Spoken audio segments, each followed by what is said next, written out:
యేసు క్రీస్తు ద్వారా నా దేవునికి కృతజ్ఞతాస్తుతులు చెల్లించుచున్నాను. యేసు క్రీస్తు ద్వారా, యేసు క్రీస్తే దేవునికి మనుషులకు మధ్యవర్తిగా ఉన్నాడు.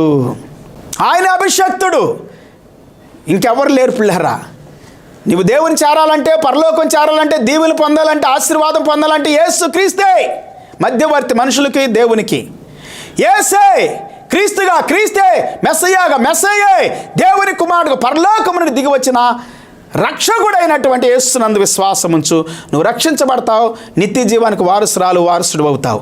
గలతీ పత్రిక 3వ అధ్యాయము 12, 13, 14, 15, 16 వచనాల్లో అద్భుతమైన రీతిలో యేసు క్రీస్తు ద్వారా మనం శాప విముక్తులు అవుతామని దేవుని వాక్యం సెలవిస్తా ఉంది. ఎందుకంటే ఆయన సిలువ వేయబడ్డాడు, మన కొరకు బలైపోయాడు. అపోస్తలుల కార్యం 9వ అధ్యాయం 20, 22 వచనం, యాక్ట్స్ చాప్టర్ 9 verse 20, 22. వెంటనే సమాజ మందిరములలో యేసే దేవుని కుమారుడని